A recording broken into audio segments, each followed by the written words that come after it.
بسم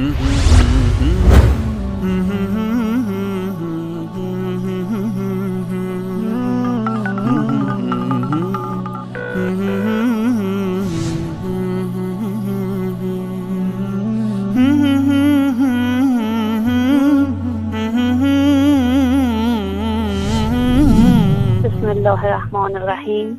اشهد ان لا اله الا الله و اشهد ان محمدا رسول الله و اشهد ان علی عبدالله. عرض سلام و خسته نباشید دارم خدمت پرسنل شبکه وصال حق و خسته نباشید ویژه خدمت آقای انصاری. از ایران مزاحمتون میشم و از بینندگان قدیمی برنامه‌های شما هستم و قصد زنگ زدن هم نداشتم و اینکه بخوام اعلام موحد شدنمو بکنم تا اینکه چند وقت پیش بعد از شکست آقای شریفی در مناظره آقای ابوالقاسم ادعا کردن که بینندگان شما روز به روز داره تعدادشون کمتر میشه. وظیفه خودم دونستم تا زنگ بزنم و دوباره لبیک خودم را به دعوت شبکه وصال حق اعلام کنم. من از همون روزهایی که آرم پخش آزمایشی بالای صفحه تلویزیون وصال بود بیننده شما شدم و به نوعی موحد شدم.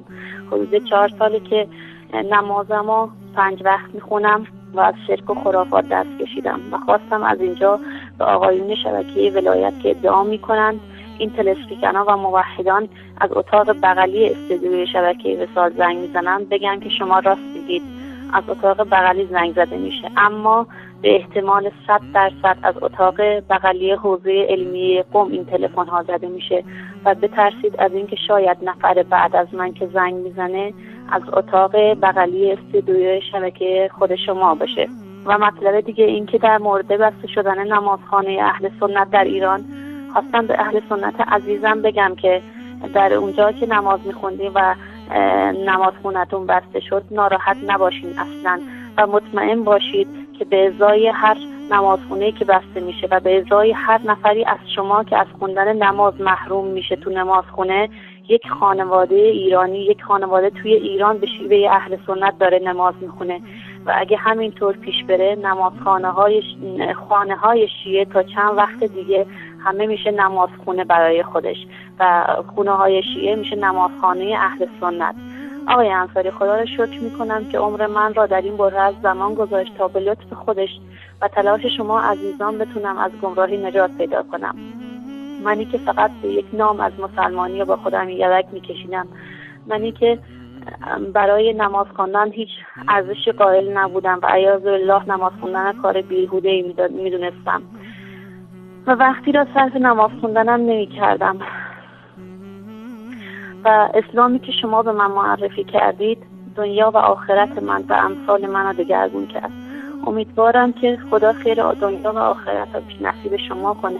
شما شاهد شبکه توحیدی واقعا قوقا بسا کردید توی ایران و توی خونه های ما شیعیان. از اینجا خواستم به اهل سنت عزیزم که یک زمانی به عنوان یک انسانهای خدای منو ببخش به عنوان یک انسانهای نجس بهشون نگاه میکردم، میخواستم بهشون بگم عاشقشونم، خیلی دوستشون دارم و وقتی از اهل سنت اسم میبرم با تمام وجود، با محبتی که از تمام وجودم بلند میشه از اهل سنت نام میبرم. انشاءالله که پایدار باشید و برنامه هاتون روز به روز بهتر بشه. میخواستم یه تشکر ویژه بکنم از مولانا عبدالقدوس دهقان و همچنین مولانا مجیب الرحمن انصاری. برنامه‌های بسیار خوب و زیبایی دارن. انشاءالله که روز به روز برنامه هاتون پربارتر بشه. خدا نگهدار شما و حافظتون باشه. خدا نگهدار.